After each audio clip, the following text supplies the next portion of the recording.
হঠাৎ করে পাহাড়ের দিক থেকে একটা বিকট শব্দ হয়, যেন হাজারটা কামান একসাথে গর্জে উঠল।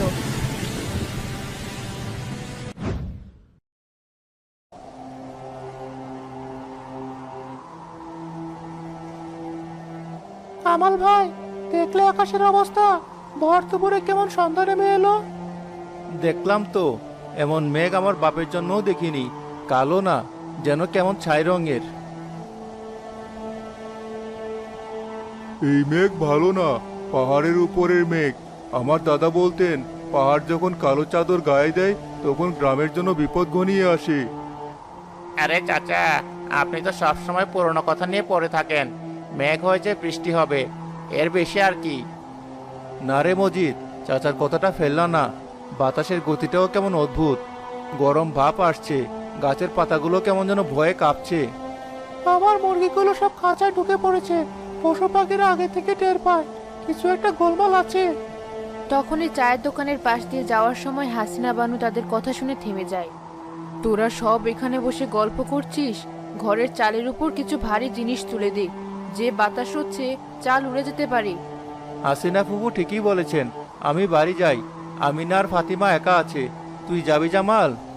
হ্যাঁ ভাই, চলেন। মায়ের জন্য চিন্তা হচ্ছে। যাও যাও, সবাই মিলে ভয় পাও। আমি এখানেই বসলাম, এক কাপ চা শেষ না করে উঠছি না। মজিদ, অহংকার ভালো না। প্রকৃতি যখন রাগ করে তখন মানুষের কিছুই করার থাকে না। সময় থাকতে সাবধান হও। কামাল আর জামাল চলে যায়। আকাশ আরো অন্ধকার হয়ে ঝিরে ঝিরে বৃষ্টি শুরু হয়।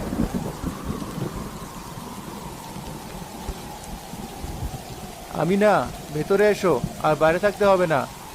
এই তো, লাকড়িগুলো তুলে রাখি, ভিজে গেলে রান্না করব কি দিয়ে? যা আছে থাক, আগে ঘরের দরজা জানালা সব ভালো করে বন্ধ করো। ফাতিমা কই? ও তো ভয় ঘরে বসে আছে। মেঘের ডাক শুনলে বড্ড ভয় পায় মেয়েটা। বাবা, বাইরে অনেক বড় রাক্ষস ডাকছে। না মা, ওটা রাক্ষস না। মেঘেরা একজন আরেকজনের সাথে কথা বলছে। তুমি ভয় পেও না, বাবা আছে তো। কামাল রফিক চাচার বলা কথাগুলো আমিনাকে সব খুলে বলে। তোমার কি মনে হয় রফিক চাচার কথাটা সত্যি হবে? জানি না আমিনা, কিন্তু মনটা ভালো লাগছে না। তুমি কিছু শুকনো খাবার আর পানি একটা কলসিতে ভরে রাখো তো। আর টর্চ লাইট, মোমবাতি হাতের কাছে রাখো। আচ্ছা, তুমিও সাবধানে থেকো। হঠাৎ করে বৃষ্টির ফোঁটা বড় হতে শুরু করে, যেন আকাশ থেকে কেউ বালতি দিয়ে পানি ঢালছে। সাথে চলতে থাকে প্রচন্ড বাতাস। সর্বনাশ, এ তো সাধারণ বৃষ্টি না, এ তো ঢল। আমিনা, ফাতিমাকে নিয়ে ঘরের সবচেয়ে উঁচু জায়গাটায় যাও, কাঠের উপরে ওঠো।